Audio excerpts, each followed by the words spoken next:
let's talk about Easter with its fun facts. I promise that I'm going to give you some information about fun facts of Easter. And I'm excited to provide you with that information. My name is Alpha Mshihiri. It is my goal, my intent, my mission to provide you with tools and resources that empowers you and allows you or afford you the capacity so as the ability to start living life by design, which simply means you are empowered to define your goal, to know your way, to have an understanding what you would like to have. What would you like to see the outcome be? And therefore engage in life with that intent. Not with an intent to change things, as many will say, change people, change environment. No, with an intent to actually experience life or in furtherance of your goal. That's called intentional living. Also is renowned as awakened, which means you are actively participating in life instead of being passive. A passive person only reacts to environment and circumstances and always say, oh, they did this to me. Oh, it is their fault. It is that leadership. It is that political party. It is that government. We are always pointing fingers to another. That is passive living. An active person who is actively engaging in life asks themselves, how can I do it differently? Life might seem to be unfair even to that person sometimes, but they don't blame anyone. They ask themselves, how can I do it differently? How can I be able to, what is the best way of doing this? And they approach situations, it's like, that's very interesting. Tell me more about it. And later they say, what do you think of? And all of a sudden, that which they could not have said to begin with, now they can bring it to the attention of another, and the person will be willing to hear it out and actually incorporate. And therefore, they go through life influencing life. And we call them great leaders. We call them amazing. We call them successful. We call them influential. They go about influencing our lives. You have the same power. You have the same capacity. And it is my mission, my goal to give you the tools and resources that afford you that privilege. And Easter, as we have been talking, or we've gone through, most of us who have celebrated Easter in one form or the other, as Christians or as not, it doesn't matter. But the essence of it is truly packed with tools and resources that can afford you just that. Live life intentionally, being an active participant in this journey or game of life. It's simple. And you will suddenly, if you can understand Easter with its mystical meaning, you will find it's the most interesting thing you've ever engaged with or come to know. And your life will be different. Not the wine or in a symbol of blood, neither the unleavened bread that we take. No, none of those rites and rituals that we take are going to change or bring difference in your life. It is the meaning behind them. That's why I call its mystical part, its mystical ability. That's what its most important thing. And Paul is actually giving us that. When he was writing his letter to the Colossians, he said he was asking them, pray for me. Pray for me that doors may be open. For what? That I may be able to proclaim the mystery of Christ. He said, pray for me. That's a big deal that is revealing that there is a mystery. And what is the great mystery than the mystery of a Passover? Or as the Christian call it, an Easter mystery. A crucifixion and resurrection. It is a mystery there. And that mystery is the secret. It is the penicillin of all your diseases, all your condition, all your problem, all your challenges. Once you have that understanding, your life is fully transformed. So I'm going to go about just giving you some of the things that you can start thinking about in order to bring about that understanding to its fullest length and providing you sufficient effect on it. In the four fun factors, we talk about Easter as a moving holiday. What does that mean? And I pose the question to precue your interest or your understanding of that particular subject. I've seen some comments, and I appreciate for those who have taken time to actually providing your comments. Thank you very much for being an active participant instead of a passive. Most people would like to receive. You are one of those who are willing to engage to create an experience in the process, and count yourself as such, so that when you're done learning this, you can actually have the courage to go and change your life and change yourself and experience life in a more meaningful manner. So Easter is a movable holiday, meaning that it's not stationary. There is not a particular date and month that we celebrate. There's a reason behind it, and I'm going to give you multiple reasons that actually exist. The main reason it is the case, it is because in AD 325, Anno Domino, year of the Lord, 325, there's a council. It's called Nicene Council, met together as it was called or invited by Emperor Constantine I. He said there's too much chaos in the Christian realm. The Christian in the East Asia have their own issues. The one in the Western world have their own issues, and they celebrate this holiday we call Easter differently. And not only that, there was start being a tension because some Jewish who became Gentiles, and a Gentile is a person who is not a Jewish. Simple. Just like a pagan from the Christian, it is a person who is not a Christian. Simple.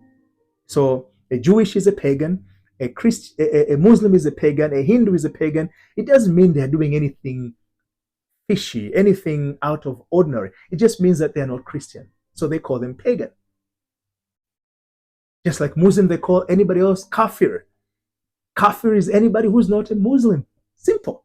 He's not a bad person. He's not an ugly person. He's not a person who can go to heaven. It's just that he's not a Muslim. He doesn't adhere or observe the Muslim culture. So we have these words, but often one person thinks that the other people are bad. It simply means they're not who you are. I was born in Tanzania. So I will say I am from Tanzania. It doesn't mean another person who is from Kenya in East Africa, right? Our neighbor. In Rwanda, who is our neighbor, it doesn't make them bad or different from me. And maybe sometimes you might not even comprehend our differences when we're together. Because we've crossed borders, we've done everything else. We look pretty much alike. Can I tell a Canadian different from a person from Michigan? I don't know. I don't think if I can tell the difference.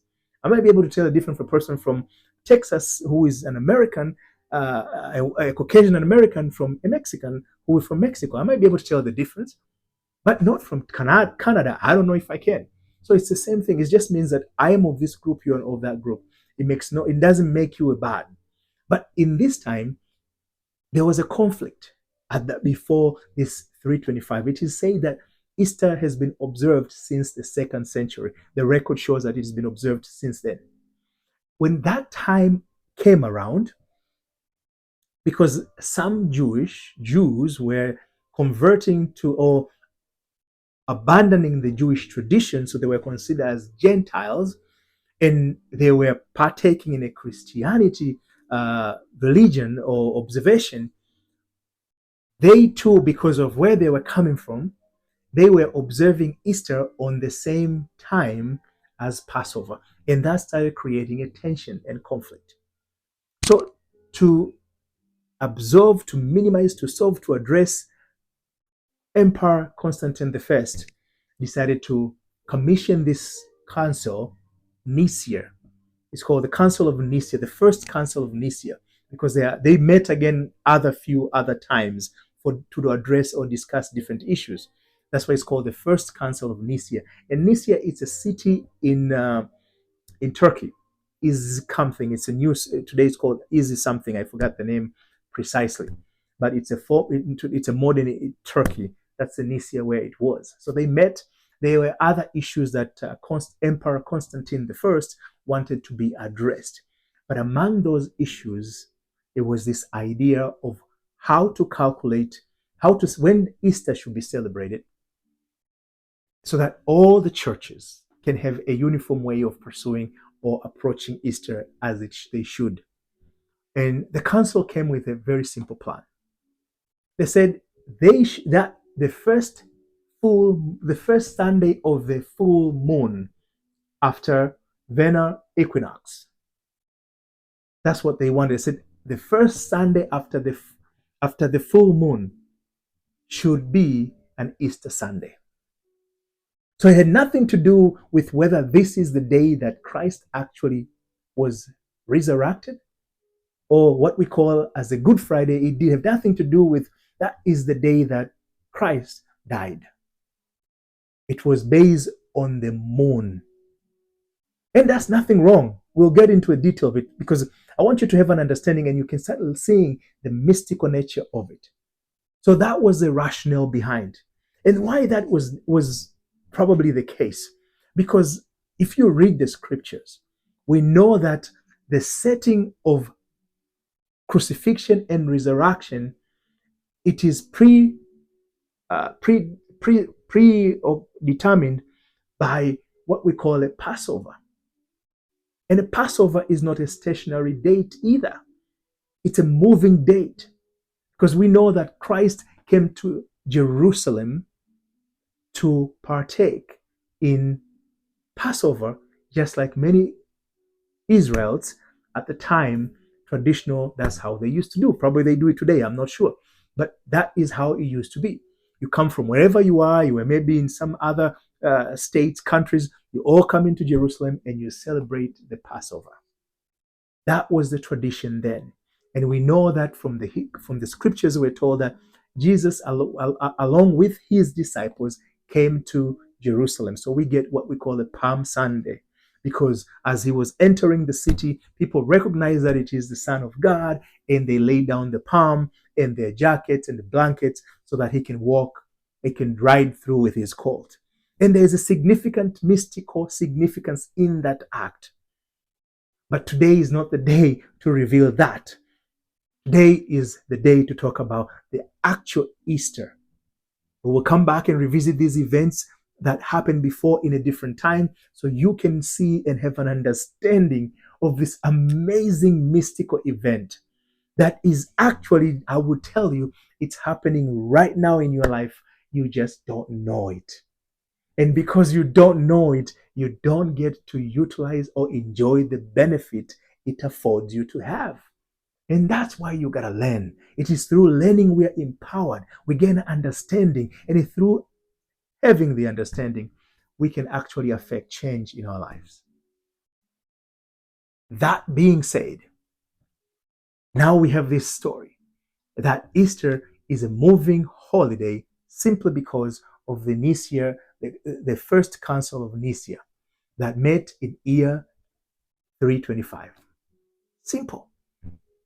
And we know Easter was celebrated since, at least the record informs us, 2nd century. But it was celebrated differently on a different date. There are some who celebrated in exactly as a Passover, because that's the narrative that it gives birth to crucifixion and resurrection. So people said, you know what? Passover is supposed to be on the Nicaea or Nisan month of Nisan 14th. So if it's on the month of Nisan 14th, that is a crucifixion date, because he was crucified on that date, which is the date that it is believed the children of Israel, they partake on the on a Passover meal.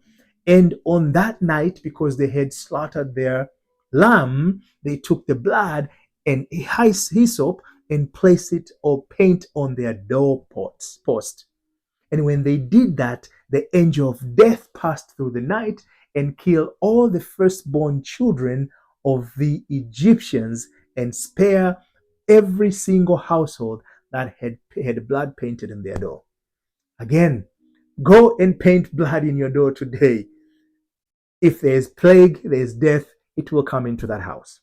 So it is not, there is a mystical significance. Again, once you understand that mystical significance and utilize it, you will experience a powerful empowerment, overcoming transformation in your life than you could have ever through any other means. But again, that a Passover discussion is another day. We'll talk about the mystical experience and how do you apply that mystical experience in your life so that you can overcome no matter what you are going through. In this mystical experience, there are scientific facts. Science today have informed us that which, it doesn't specifically tell us that which happened, the blood painting. It have nothing to do with the blood painting. And the mystical experience does not require you to go and slaughter a lamb. So, and in the Easter side, the mystical experience does not require you to wait until Easter to experience the changes, the transformation, because life calls you to challenge you, to improve you. It calls you to change every single day. So you don't have to wait until Easter to experience the miracle that Easter offered. So through this, you're going to learn how to do that any other day. It could be as simple as, oh my God, I'm late. And you can experience a true transformation in your life, where even in those simple things in life, you can find joy, you can find meaning instead of being frustrated. So let's go back to our story. Here we have come to, so we know now this fun fact of that Easter is a movable holiday. It is so because not that on Friday, on that particular Friday or on that particular Sunday, that's the date that Christ died or was resurrected. It is simply because it is the first Sunday of the first full moon or spring equinox. Simple. And there's nothing wrong with that. Once you understand that, there's nothing wrong with that. You don't need to debate it. You don't need to make sure that's the case. You just know that, oh, that's the reason why it's moving. So what? Does it make it a bad thing? Does it make that Easter is real or not? Once you understand the mystical aspect of it, then it makes no difference. It doesn't matter whether that becomes the case or not. It makes no difference at all. And that's the beauty of it. Now we have that squared out. We have that answer taken care, checked out. That you know now the reason that Easter changes is because of what was decided in the Council of Nicaea, and saying when they decided that the first full moon of spring equinox, so therefore Easter always happened on springtime. And why is that so? Because Passover always happened on springtime. So if Passover happens in springtime, you have to have Easter on springtime because Christ died on a Passover day. He was resurrected 2 days later. Mystery solved. But the real mystery is the meaning of the story. And we'll get into that. The second fun fact that we introduced was what other holidays coincide with Easter? I've already mentioned one, which is Passover. Again, because of their cousin's holiday, this Passover brought about the crucifixion of the lamb. The lamb was crucified, which Christ took a space or symbolizes the lamb. So therefore, those two holidays, they always tend to observed within the same time. They might not happen, meaning that the Passover might not happen on the same date as meaning that where they're observing Passover, it might not be the same weekend that we're observing Easter, or Easter is being observed, but they will interact one another more often than ever. But the third holiday we talked about is Ramadan, the holy month for the Muslims. Funny enough, Easter is preceded by Lent, which is the 40 days of fasting and reflection. And Ramadan is about the same concept. It's about fasting for 40 days, or 30 days, of course. But it's the same concept about fasting. Of course, the Ramadan have this element of, it was when Muhammad was given the um, the Quran. He received the Quran in that month. It's a month of reflection and go through the Quran and talk and hadith and discuss and all of that stuff, which again is a reflection. It's a moment of reflection, personal reflection, a renewal, a rebirth. And we'll get into that meaning. But these holidays, they're all happening about the same time. What a coincidence. It's not a coincidence. I said I'm going to answer that question. So I'm going to answer the question now. And then we'll get into the mystical aspect of the whole, all the three. Every 33 years, actually, it is recorded. I'm not a person who recorded, so I just read it somewhere. Every 33 years, these three holidays, they are observed on the same time. Every 33 years, these three holidays will be observed on the same time. And the last time that happened was 2022. In April of 2022, all three holidays happened or observed within the same period. This year, again, Passover was observed, as they were observing Passover, and Easter is being observed, so the month of Ramadan has been happening. So there is another occurrence or swimming or intertwine of these holidays.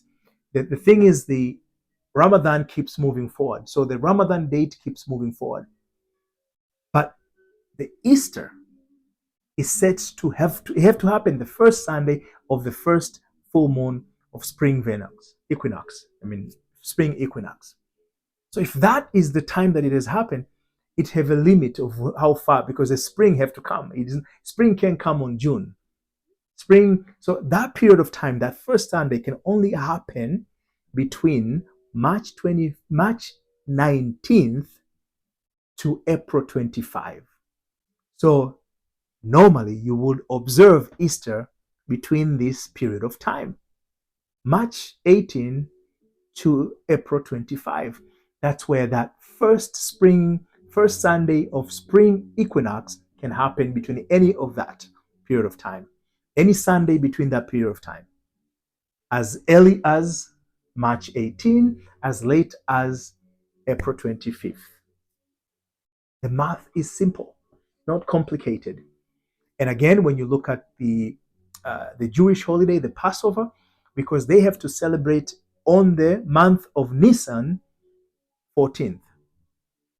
That's when they have to celebrate. So, but their month also move because it's based on the moon events. It's a lunar calendar, Julian calendar, while Easter is based on Gregorian calendar, solar calendar. So they're two different. But the lunar calendar for the Jewish, it has some compromise in order to make sure that it fits within 365 days a year. While the lunar calendar for the Muslims, it doesn't have those provisions. So it runs wild. And that's why Ramadan can happen on spring or summertime. And it can keep going. And it will keep running. And it will come back. It will keep running. That's the only difference. But there's a significant meaning behind why spring is relevant. And we'll get to that. So that's the fun fact number 2. But I think the most fun fact that is more relevant here. The second fun fact, he says, Easter borrowed some of its character elements, context from a pagan holiday. And that's where I talk about the spring. It is believed there was a goddess Oyster, that's the name of the goddess, who was a paganist, were observing or celebrating Easter to give homage to this goddess. It's the goddess of fertility. Because Easter, it's a new beginning. It symbolizes new beginning. It's a springtime. It's a spring equinox where the northern hemisphere now, the winter gives away and the sun comes in. It warms the ground. It makes things start stretching out and you see things that start they're opening up the ground and they're sprouting out, and we get grass. They were looking like dead. Now life is blossoming out of all this vegetation. Life is given back again. It is a new beginning, a hope that life still exists. So that's what really is spring is very important. It has a significant meaning even for the pagans at the time. They used to use this time to celebrate. They gave thanks to their goddess. And it is from this belief, it is believed that the Christian borrowed Easter. Actually, the word Easter is believed to come or translated from the word estroi, which means Easter in an old English or German, whatever the case might be. But there is pro and cons of argument whether that is true or not. But that's not really relevant. The reason I brought that fact is because I wanted to show you the significance as we're going about to the mystery behind it. Because Easter, this holiday that is believed it was a paganic holiday, it uses different artifacts in its celebration, like eggs. Eggs are known to be fertile. They are ready to give, if they are kept, they are hatched, they will bring chicks, they will bring birds and all of that stuff. So eggs are used in a symbol to bring about this idea of fertility, new beginning, a rebirth, a new life. Rabbit is known to be very fertile, reproductive. So the same thing, the same concept, the reason they're using rabbit. So we have Easter bunny, we have Easter eggs and all of that. These are artifacts that were using by these pagans in their celebration to actually give meaning to their holiday, because it symbolizes just that. So they use spring as a time to reflect, to refresh, to give a new perspective in themselves, look to life in a new way, a new hope. That's the significant behind all.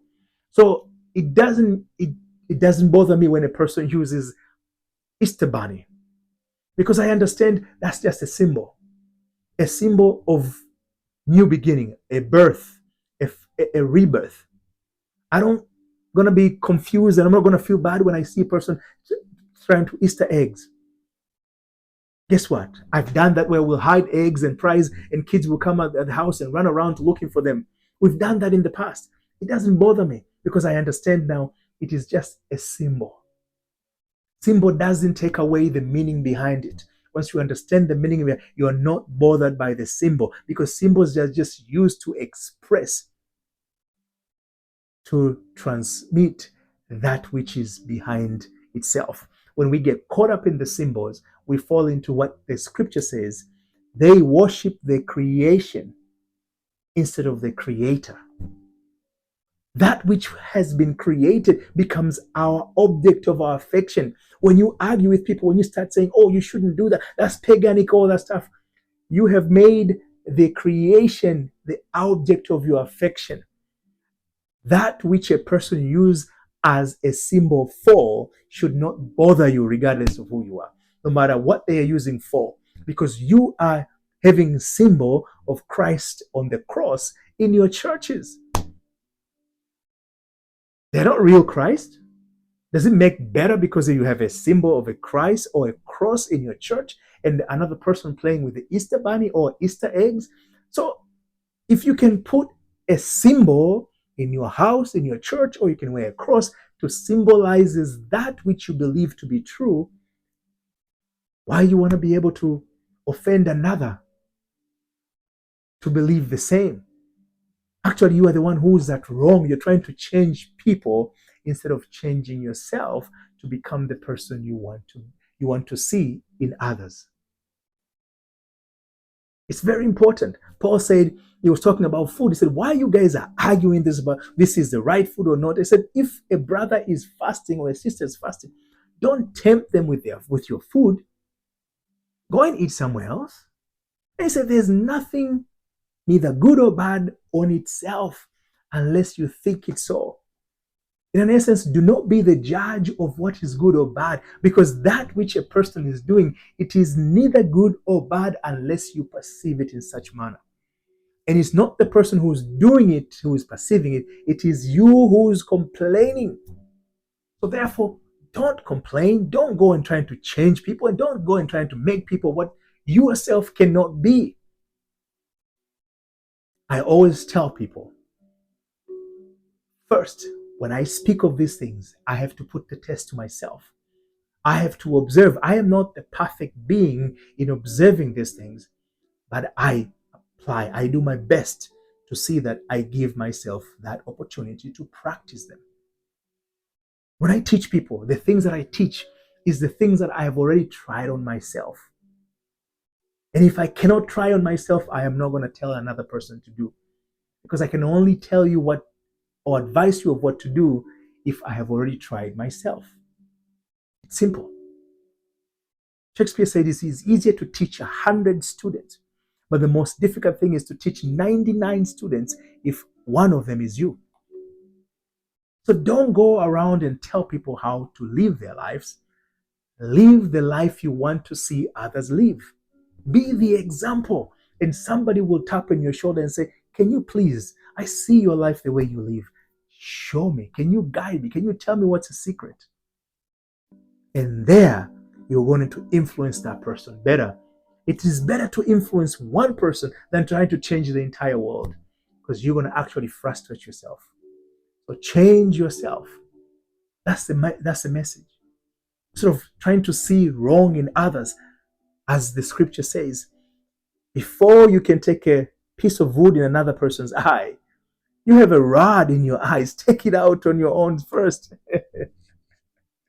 It's very fascinating. But how is that relevant to this context of Easter? Context of the movable holiday, the context of how many of these holidays are there that are holy holidays?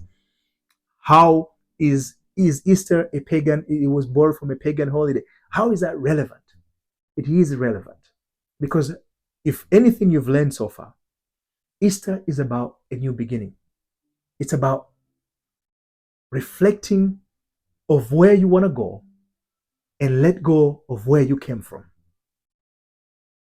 Because that's the message the children of Israel were forced to have. They lived for so long in Egypt, and Egypt simply means dark land. Most of us are living in a dark land of some sort or form. Dark land of finances. When it is dark, it means you have no foresight of where you're going. So whatever the situation you're facing, that it is challenging in its nature, that is difficult, that you've been struggling, you're striving to make right with that situation. As Paul said, it is like a thorn in my skin. If there is a thorn in your skin, on your skin, that thorn is your Egypt. And Easter is a symbol of a new beginning, a fresh start. It's very simple. It is a new beginning, a fresh start. So one thing dies, so the Christ, the Savior, dies, and he is resurrected. Is a symbol of death of the past and a reflection of a new beginning, the resurrection. And once you understand that, the rest becomes noises that are unnecessary, that you will never pay attention to them again. And that's why I say that's the relevance of the Easter story and how to change your life.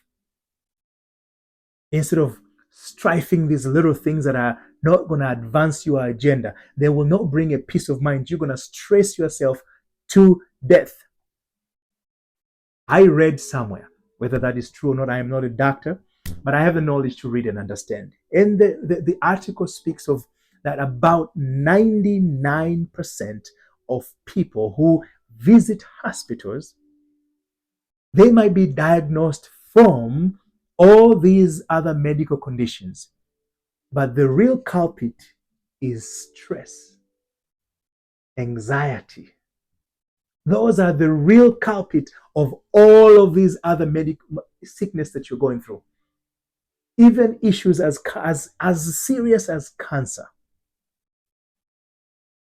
But we are stressing yourself to try to change the world instead of actually distress ourselves and take joy on the fact that you can change yourself. Be the change you want to see in the world. Can you actually, instead of telling somebody, do this, are you doing that first? Are you actually at par of from your own advice? Are you at par from your own advice? It's very important. It's good to dash out advice, and that's why advice is a dime a dozen. I've heard that statement when I was young. I think nowadays probably 100 dozens a dime. That's what I think. Maybe it's maybe a million dozens a dime. There's so many advice. But the question from these advice is, even preachers, there are so many preachers are talking about condemning things, and yet they are not doing any of those things they're telling you. The real measure of a teacher, it's simple. A teacher or a master or a preacher is the person who has already been there. That's a real qualification. You cannot come and teach me how to live life if you have not lived it in that way yourself. You cannot tell me to say, let's go to heaven if you haven't been there. So get out of my way. Don't talk to me about heaven. Have you been to heaven? Have you seen it? I haven't. So I'm not going to tell you go to heaven. I'm not going to teach you about going to heaven somewhere I've never been. But I have been to a place, a state of mind called heaven, a state of peace.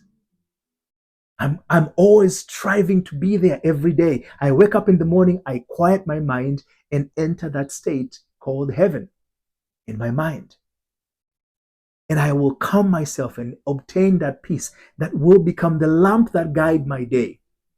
Yes, somewhere things will kind of wind will come trying to brush away the light, the lamp, whatever the case, but I always find my way back home. And that's an important. So I can tell you about that peace. I can tell you about that heaven because I have been there and I always go there every day. But any other heaven, you're not going to hear it from me because I don't know. I've never been there. Because the definition of a teacher is somebody who is skilled, knowledgeable, experienced. They have been there. Where you are, they have been there already. I have been there. I have been in prison. A real prison. And I had to practice the same thing that I'm talking about. Most of you are living in your own prisons. There are mental prisons, but they are prison as much as the physical prison I experienced. And there you are, you have a warden in your own world. You can't do this. You can go there. This is as much as you can earn. You can earn no more. You are poor. You are this. You are classified. You are called names and guided and demonized in each and every aspect. And you accept that. You have a warden. You are in prison. That's simple. Just because there's no fence and barbed wire, it makes no difference. But you're living in a prison. Unfortunately, you live all your life in these prisons. I was there for a brief moment. It was not easy. But I learned something. It is from that experience I became awakened. I was enlightened from that experience. And it gives me an opportunity to become a better person.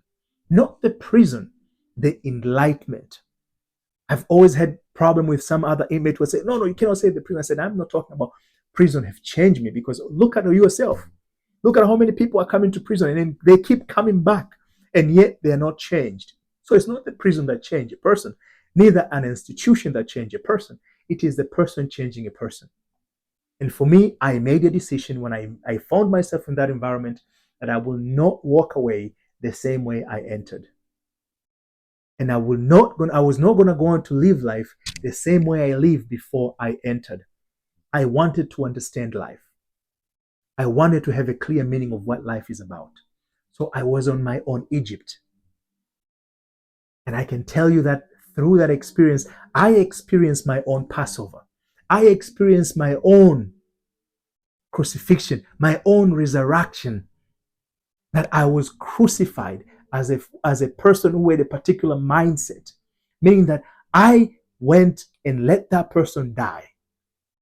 I had to let that person who had a particular mindset that led me to find myself in prison, I had to shed that person out of my body, out of my mind.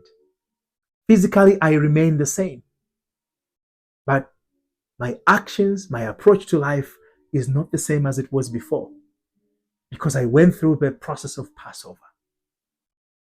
The angel of death passed over by allowing my intent to live as a rightful man, as right thinker, to succeed, to exist, and killed my firstborn child, not as a person, but a concept of me who kept me in darkness. At any time in your life, you have both Egypt and the promised land, the dark and light. They're always there.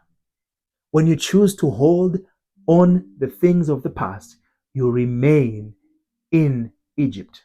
But when you choose to embrace the things that are good, the things that are going to bring development, improvement, progress in your life, guess what? You are actually passing over because that idea, you are preserving it. It will grow while the old idea that you have of yourself will be killed because you are considered a firstborn child or a firstborn son. As many have confused this with the idea of actually children. But the mystics, when they wrote that, they were not talking about kids. What is the firstborn out of? Firstborn is something out of you. As a man, you do not give birth. Yes, female does. But Abraham went and gave his firstborn son. It is called Isaac, but it has a significant meaning behind it. It simply means that which you identify with yourself as a first person. That means it is your firstborn because it is out of you. You say, I am sick. That sickness, it is not out from the world, it is out of you. You declare that. That becomes your firstborn child. And you're told in order to be healed, you have to sacrifice that, meaning that you have to let go of that idea that I am sick and dress on the idea that I am healthy. When you do so, you are actually crossing over. You're moving to a new life, a new beginning, the spring. A new life is given. It's spring again. Spring is time to reflect. But you don't have to wait for a particular spring.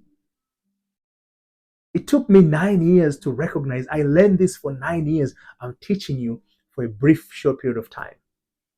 And you can transform your life within a short period of time than all these years it took me to transform mine because I didn't have a teacher. I had to learn it through practice, trial and error. I will go back and read the Bible. I will go and meditate and think and ask for enlightenment, and I will be given. And then I will go back and test that enlightenment because I didn't know no one who have already done it. I did not have a teacher. All the teacher I heard, they kept telling me to go to a heaven that they've never been.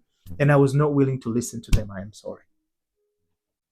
I was not going to listen to somebody to tell me something that they have not been themselves. I was not going to account them as my teachers to teach me something they have no knowledge of. They have read about it. They have memorized about it and became enthusiastic about it. That as far as they had gone about. So for me, I have gone through the rebirth. To crucify as a significant symbol is to cross over. It's the same thing. Meaning that you take a new idea and cross it over yourself. But it's a mental. Crossing over is to feel, to experience it. So you think that you are, and you feel how you would have felt if you are.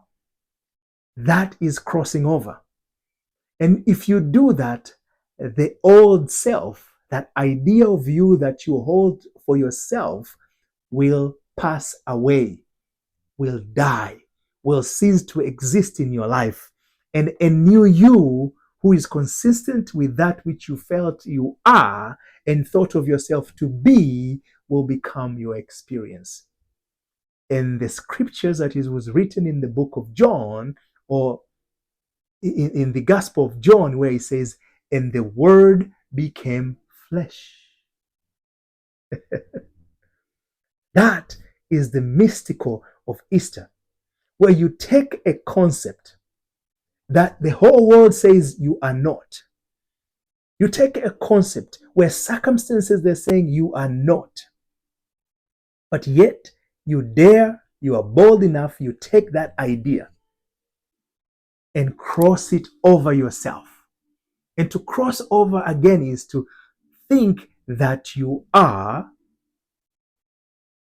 Number one, you have to think that you are that which you want to be, and you have to feel the way you would have felt if you are that person.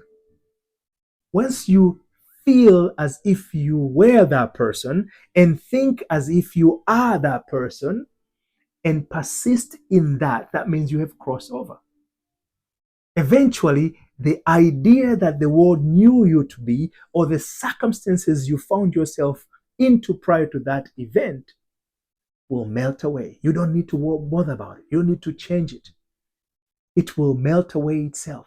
Suddenly, you will not hear people talking about it. Suddenly, the circumstances, a new bloom will show up, a new spring, a new hope, a new life will come through. And through that, you will find yourself in a new experience, in a new world. And so we call it resurrection. You have been resurrected. You might be bruised, so I can show you the evidence that I went to prison. I can show you the evidence that the court denied my request to be free, even though the law said I should be free. I can show you that evidence. Those are my nail mark. I can show you that evidence that I've gone through that.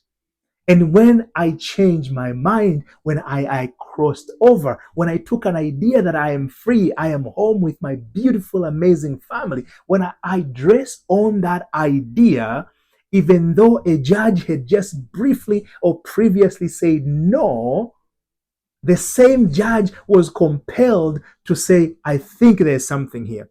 Even though the organization that said we're not going to release you, despite the fact that Congress have sent the bill to then President Trump, who signed and say, yes, people, when they meet these criteria, they should be released.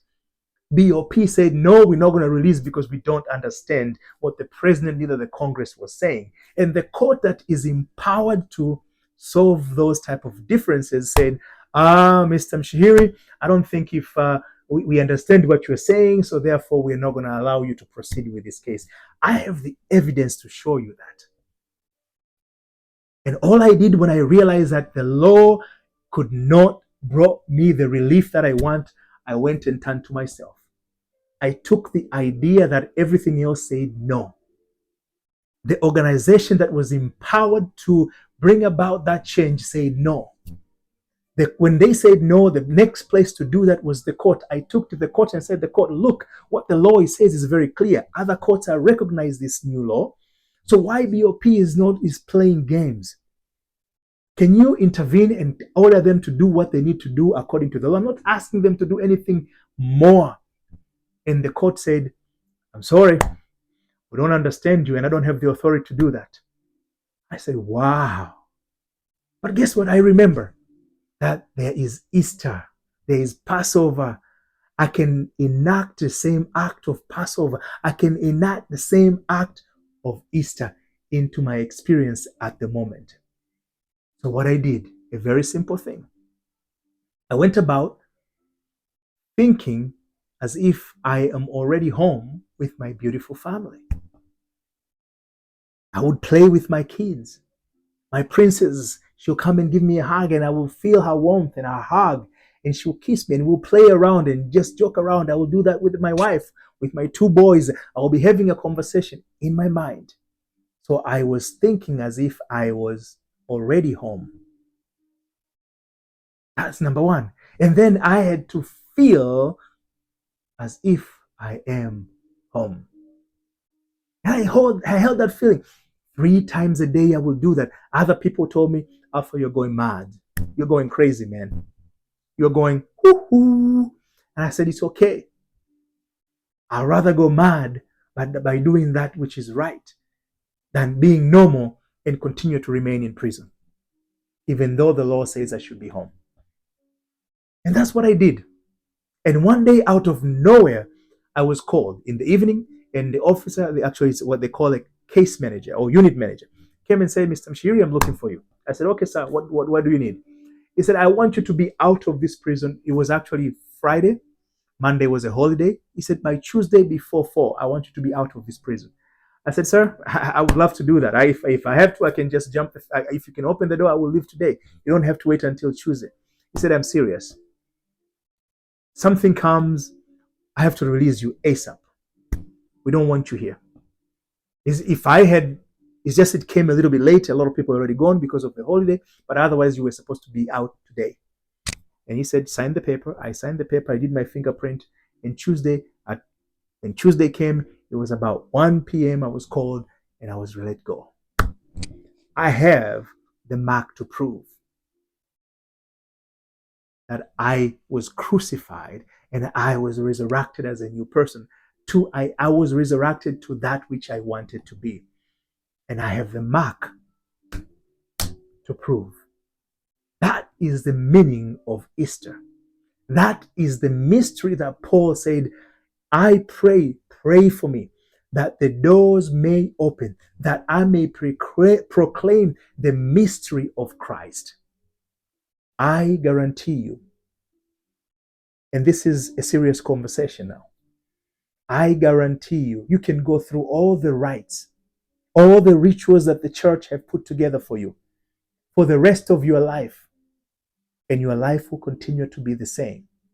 You can claim Christ is the Savior. You can claim and sing and do all the Shandara, Gandara, Kondoro, Kundara, Pandara, Pimbara, Kundara, Bindara, Dandara. You can do all of that. And yet, your life will remain the same. And if I ask you the serious question, most of you have already been doing that, and yet your life is the same.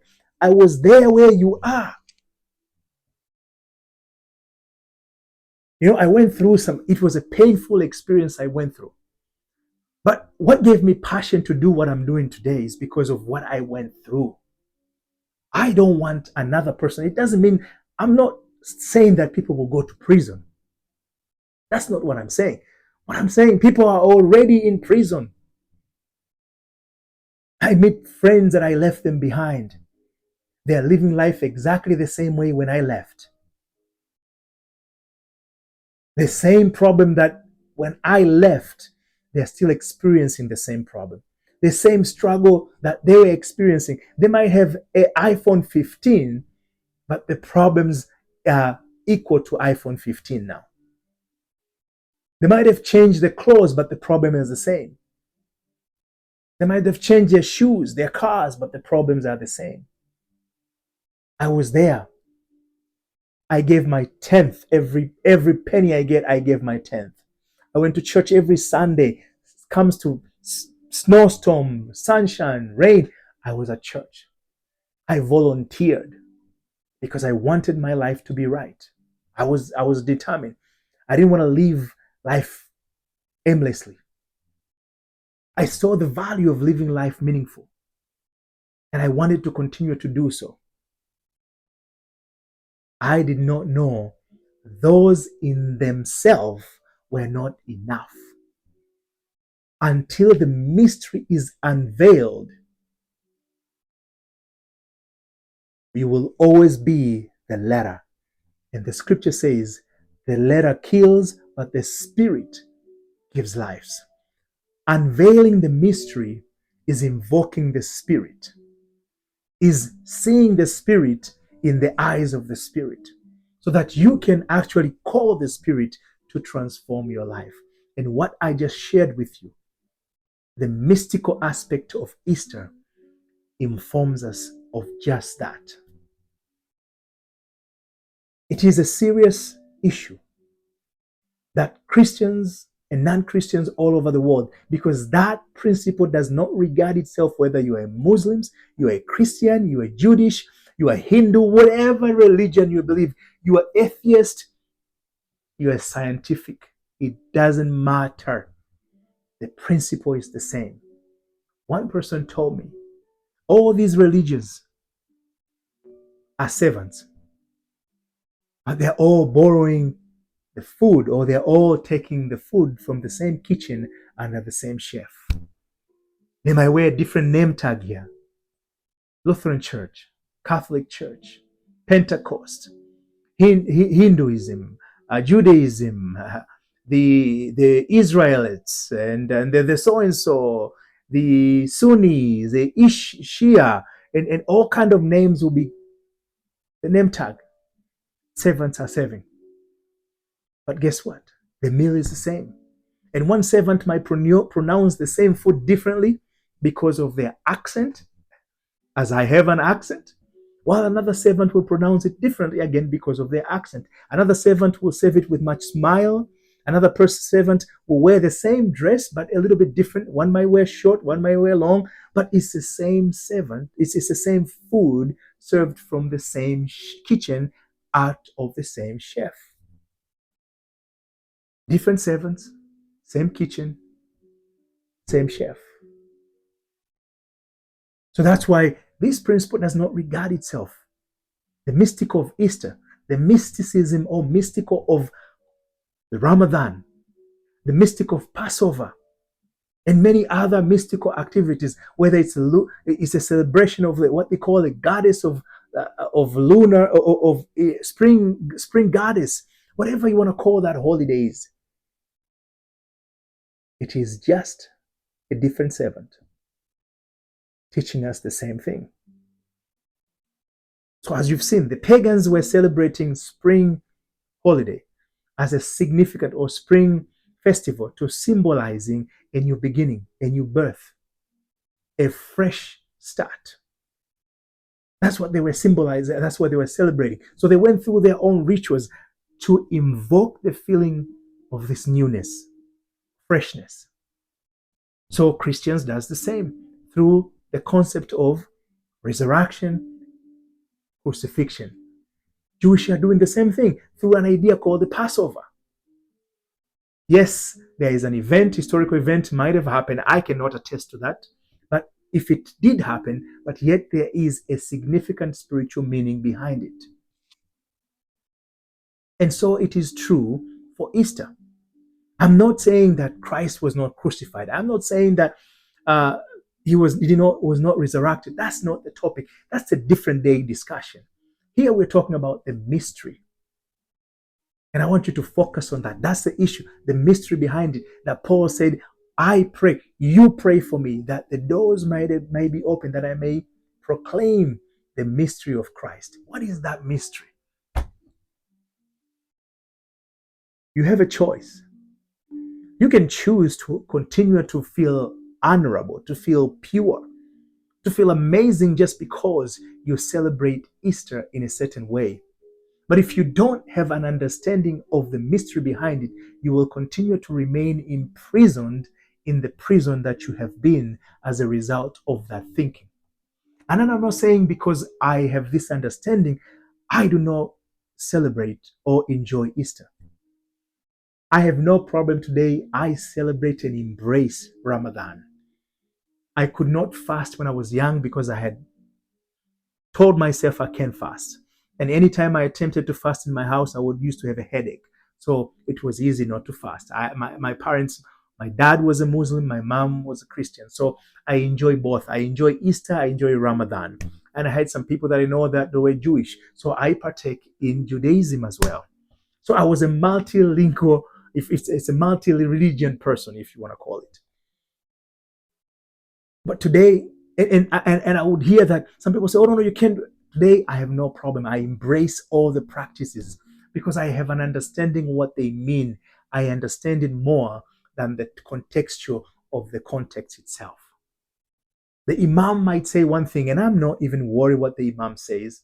A bishop, a pastor might preach one thing or a message. I'm not even bother myself with what they're saying. And you have the rabbi will say one thing or the other. I will not even feel bad about it because I have an understanding. And that is the beauty when you have an understanding. Therefore, you can transform your life based on your interest, not based on others or what they are saying. It's very, very important. But the choice is yours. I cannot say what you have is good or bad because the scripture says nothing is either good or bad in itself. So I will be a hypocrite if I say maybe your ways are bad. I'm just giving you a perspective of my own because I have been there. Remember, a teacher, the question you should always ask your teachers, have you been here where I am today? And can you walk me? Can you hold my hand? Because you are where you are where I want to be. Can you hold my hand to get there? Can you show me the mark that you were crucified? Where are your wounds? I've told you that I can show you my wounds. I'll show you the day that I was convicted of an offense, a day that I went to prison, and there's challenges that I went through while I was in prison. But it is through this period in prison where I decided to change my life. I decided a different me have to emerge out of this experience. I still have work to do on myself. Change is not a stationary or is not a state. And that's why Easter is not a stationary holiday. It's a moving holiday to signify that change has to be a continuous thing. It is the only constant in our life. Death is a destination. Death is a place that we have been. But change, it's a continuous until we meet death. And even at the time of our death, we will incur a different change. Even when we are already buried and if we were cremated, we will go through a change. So change never ends, my friend. It continues. When you're buried, you will decay. Your skin will rot away and mix up with sand. That's a change. Your bones eventually, I don't know. They keep seeing the bones, so I don't think if the bones decay, your skull will remain, but most of your flesh will disappear. That's change. Change continues even when you're dead. Your flesh is immobile. And I'm sure the spirit will continue to undergo change. But that's a different day topic. Today, so if I can wrap this up, we've done 4 things. We've identified that Easter is a movable holiday and why it is. We've identified 3 other holidays from major religion plus the pagan holiday that happens in spring and why they happen in spring, because they signify or symbolizes a new beginning, a fresh start. And then we talk about Easter as is it borrowed? It was borrowed from pagan, and I use that just because I wanted to kind of pick your mind and see where you are. But most important is to demonstrate that we got to stop this battle, this idea of demonizing one another, demonizing one group over the other, that my religion is better than the others, because we are all destined for the same journey. And if we have an understanding and an insight, we will not focus on things that divide us, but we'll focus on the things that build you. And if you are built up, you will never see another as different from you. I learned through that period of prison. I met people who committed serious crime. I had a guy that we were very acquainted together. He will always come to have a conversation with me.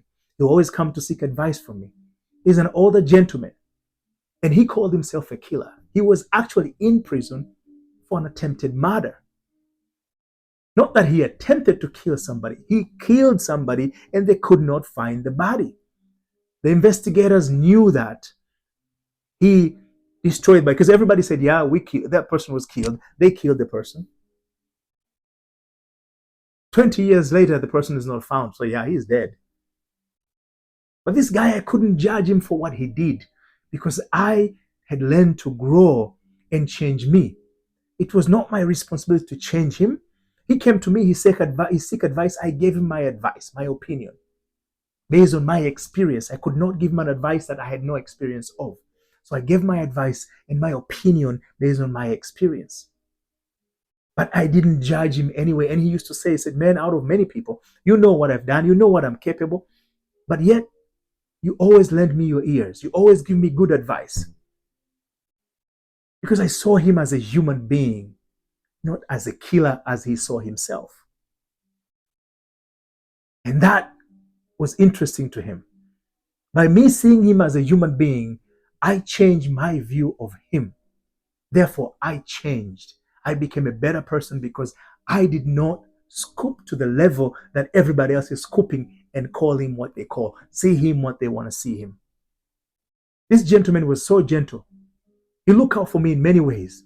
If people are talking maybe something that if he doesn't feel that it's not positive, he will stand on for me. I didn't even know. Often he'll hear, oh, you know, these guys were arguing about you because he kept saying what they're thinking of you is not right. So he was always out looking for me. Because I had a very good rapport with him. I did not judge him. I learned to rise above the circumstances. And by rising above the circumstances, all I did is I changed myself. I became better. And every time I rose, I became better than the best I've ever been. And that's what life is about. And that's what the real meaning of Easter is: progressive growth, evolution toward goodness. If you can do that, you can truly be able to say that I too was crucified with Christ and I was resurrected, because he said you will be able to do even more than me. So if we can do more than him, isn't that what it means? That you can do more. So go about your life. Start questioning yourself. If you don't ask yourself questions, and the right question is, how can I do it different? And I gave you the way. There is something called crucifixion. It's a technique. It's a mystical element. And I told you, I unveiled the mystery here in this conversation. If you had ears, you would have heard. Repeat it again. Listen to it. Don't raise up the flags and say, no, I don't want to hear. If you cannot listen, he said, the scripture teaches us that saving only comes from hearing, and hearing the good news. I'm not demonizing anything. I'm just telling you a fact. But if you want to embrace what your pastor, your teacher, and everything else is telling you, it's all good. There's nothing wrong. If that teaching is serving you well, hold into it and make sure that it takes you home. But otherwise, try something different. And let the process transform your life. I'm giving you a challenge, and I'm inviting you to test that which I have already informed you. But even more interesting, I'm not just going to leave you hanging there.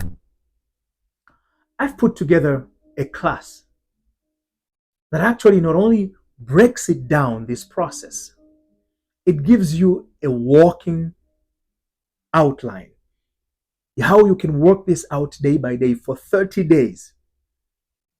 And in the end of the 30 days, I invite you to a 6-month challenge. You pick an idea, you pick a desire, you pick a goal, and we will work together from that workout. And if you follow and apply yourself based on the teaching of the scriptures that I'm going to lay down in that class, I guarantee you will see transformation in your life. I guarantee you will see transformation in your life. There is nothing impossible to him who believes. And from that class, you're going to learn how to believe, how to apply belief in each and every circumstances. And I'm telling you, once you see and test it and experience the benefit it offers, you will never again go back. You will press forward. You will be a free man. You will break free from that prison you've been finding yourself. It doesn't matter what kind of a lifestyle you have today. It doesn't matter what you have done in life. I am not worthy under the standard of human eyes. I was convicted of a crime. I spent 9 years in prison. Most people will say, I am not worthy of favor. I'm not worthy of breakthrough. I'm not worthy of any of these things. But the beauty of it is not your opinion or anybody's opinion matter. Because God is not a respecter of a person. While I was in prison, laying on a prison bed, I experienced the revelation that I could not have experienced anywhere else. He met me where I was. And my revelation came when I was in prison. I didn't come and learn these things when I came home. I learned these things when I was in prison, and I practiced. And the beauty of it, I didn't have a teacher. So I had to go back to God every single moment, and I had all type of revelation. There is no time of telling you. There are moments where he took me there was a discussion that was happening. It was a secret conversation. He took my soul and placed me in the judge's chamber, and I heard the conversation that was happening that I should not have heard, but I heard it loud and clear. Not only that I heard it loud and clear, that conversation later was confirmed. Not the actual conversation, but the conclusion of the conversation. That's the beauty. And it happened when I was in prison. So what many people would consider a place that it is of unworthiness, I receive my worthiness. So I'm not regarding opinion of people. I'm regarding of doing what is right here, that I may experience life in a manner that is right for me and my family. And this is what I do. Is giving you tools, because I've been where you are.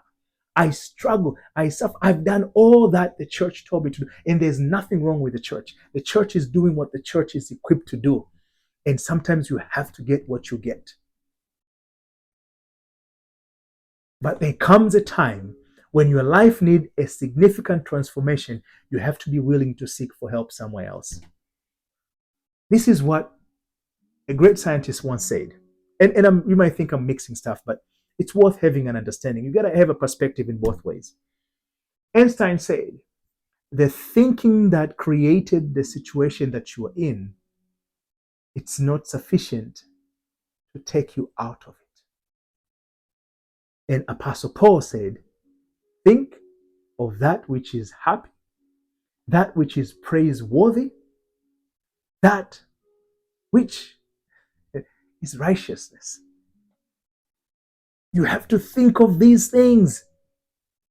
But often we get stuck by thinking of the giant in front of us, the mountain that is standing on us, before us, the lion that is staring at us.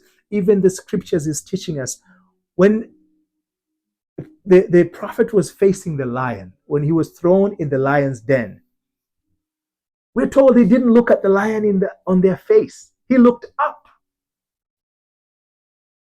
There is a spiritual, mystical meaning for that. But that's the teaching for another day. But today we're talking about Easter, and I'm encouraging you to put this to test. Most important, like I said, I have a class that it's filling up quickly. I will encourage you to take your seat before the class is full, because I'm testing whether, this is what I mean. It's going to be there if the class is successful as I want, which it is, I believe to be so. But for now, I want to test. And in the testing, I'm going to be there more, because I want people to experience in a way that is different. And I want to be able to kind of gauge how people are experiencing that first class. So there's going to be more personal interaction than the actual class itself when it's rolled or automated. So you're going to benefit by being the first who partake in that class. And at the end of that 30-day, I have actually a book that I'm putting out. So you will also be able to get a free book from that class. While any other people who are registered after the class is freely opened, guess what? If they want the book, they got to buy the book. But you being the first, a guinea pig, as they call it, you will get a free book. So I would encourage you to jump into that class. Take the class so that you can enrich your understanding of this mystical and knowledge that will empower you to tackle any situation in life. You will not be going around trying to change people, because now you know the only one who need to change is you. And how do you change yourself? You want to learn step by step in that class through scripture teachings. You will gain that understanding. I tell you, I guarantee you, at the end of the day, no matter what the problems are, will disappear just like that. But it will require work, not a vain work, but work with an understanding and a guided work. It will bring you about that changes you're looking for. Above all, I ask you to comment for what you think or what you would have liked to hear or what questions you have. And there's another link for you to join my Facebook group, where there you will find like-minded people. And I will be there available almost every weekend, just to kind of answer questions, to pop up and see what people are saying, what can I respond, and what else can I change, what information can I provide so people can be able to be empowered. So all of those are things that are ongoing. And I put my heart and mind to be able to provide those tools and resources for each and every one of you, because it is my uttermost desire to see that we live life to the fullest. I have seen people, I've met hundreds of people who it is not because of what they did, but because of misunderstanding. As the scripture says, you have rejected my word, and because you've rejected my word, I will reject you as well. And even 3 generations, therefore, will suffer that. And we're told in the book of Deuteronomy, the word is not far, it is near you. And not only that it is near you, it is in your mouth, in your mind, in your heart. So the word that is being said that is rejected, it is not the Bible.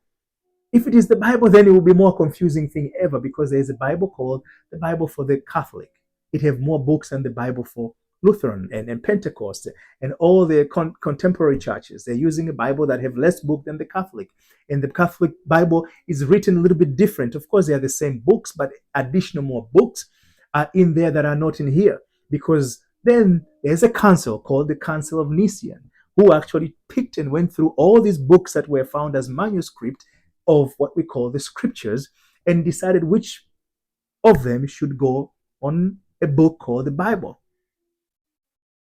That's a different day topic of conversation. But when you have that understanding, there's nothing wrong with a particular group of scholars sitting together and choose what books should be used. We go through that, our traditional education every day. Most of the books that we learn through schools, they were handpicked by a group of scholars. So it's not a new thing. Once you have an understanding that you say, then I have the ability to expand my knowledge. And when you know that the scripture is not referring about the Bible, because the Bible is an instructive manual. The real work is the word that is in you, in your mouth, in your mind. That is the word that we reject. And what is that word? But that question or answer to that is a topic of another day. In my class, you will learn that word. What is that word? How do you reject a word? Because I met a lot of guys who had rejected that word, and they're suffering not only that themselves, but they're continuing to suffer. Generation, it means that it's a continuous process. 3rd generation is just meaning that it keeps going. It doesn't mean that your children's. And of course, in reality, if a father or a mother or a family is struggling, there's a likelihood that the children will struggle as well, because that's what they see. And that which they see, they learn. And that which they learn, they perceive. And that which they perceive, they act.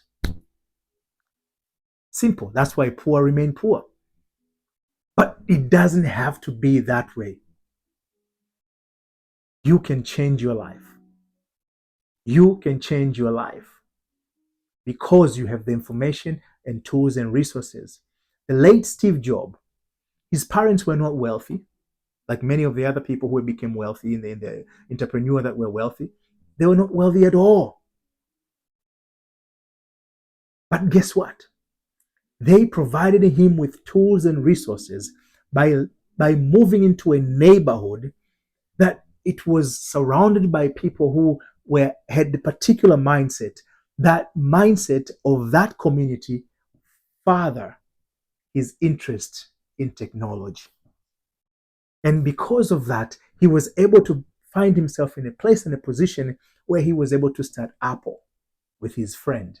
And today we enjoy these nice gadgets. I'm using Apple phone here to do a recording. I don't even need a huge camera. It's the same tool I'm using for conversation, I'm using for recording, I'm doing for everything else. It's amazing. But it was because he received some information. He was given tools and resources. And those tools and resources affording him an opportunity that was already within himself. He didn't go somewhere to find that opportunity. So he did not reject the word pertaining to that calling. And when he acted on it, everything else worked out for him. And today we continue to enjoy his ingenuity. But really, it's not his ingenuity, it is willingness to receive and act on the word.